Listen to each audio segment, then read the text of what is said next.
to Midday, Kentucky, everyone. Well, Dr. Bernadette Barton, Professor of Sociology and Gender Studies at Morehead State University, has brought in her revised book, Stripped More Stories from Exotic Dancers, I should say. Welcome to the show. Thank you so much. Now, you first published this book in 2006, is that correct? Correct, yes. And you have got new updated data, hence why the new release. Tell us a little bit about what would you expect to see in this book if you haven't read it before? Well, you would expect to see what it's like to be an exotic dancer. What do you class as an exotic dancer? So this is someone who works in a strip bar and takes off her clothes for money. Yep. And there are strip bars all over the country. In fact, the United States has over 2,500 strip bars. We have more strip bars than any other country in the world. I thought there'd be more than that. Yeah, I thought there would be more too. But, you just casually went, oh, okay.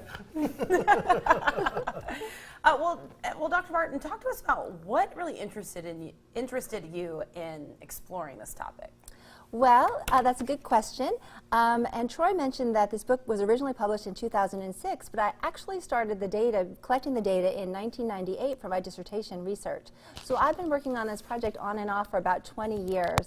I am originally a ballet dancer. Oh. So I went to performing arts high school, and I have a very strong skill set with dance. So when I was in my late teens, 18, 19, broke, looking for jobs, I'd look at the classified and I'd see these signs that said dancers wanted, and I'd think, oh, you know, I could do that, and then I'd be like, oh, maybe not that kind of dance. So the research combined dance, feminism, and sexuality, and I found that constellation of topics very interesting. Okay, well, tell us a little bit about how the dancers' work lives have changed over the last, decade.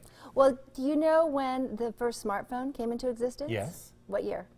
1998? 2007 was the first smartphone. No.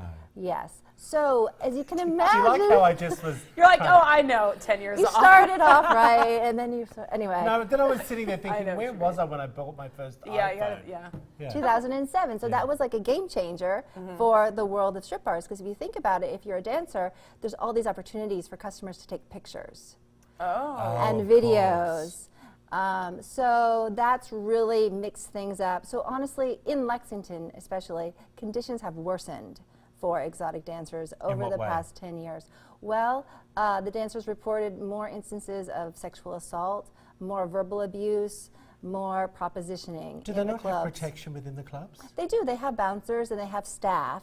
And the staff actually do an excellent job of ripping cell phones out of customers' hands and deleting pictures ruthlessly. So they do try, but the culture is changing. Yeah. Who's the audience that you're targeting for this book? Well, I hope to interest a lot of folks. You would think with the way we see such over-sexualized images in the media and the ways that strippers and porn stars are glamorized, that the book would appeal to a lot of folks. But I think it's especially of interest to young women who are interested in different ideas. Yeah, look, something I wanted to ask you, what was the type of woman that you were interviewing when you were doing your data collection?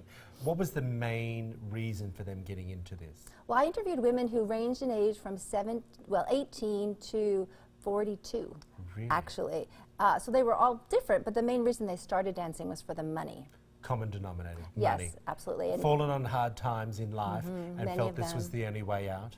Yeah, and for many it really was the best way out. A lot of drug issues? Yes, unfortunately so. Okay, well, I really look forward to getting into the book, and you've been so fantastic. Dr. Bernadette Barton has agreed to give away 5 books to all our viewers. We're going to post it up on our Facebook page. Once you see it up there, put your name in the message box, and we will give you a buzz. All right. Perfect. Well, there's the information up on your screen if you want to grab a copy. We'll again post this on Facebook where you can snag one of those 5 free copies.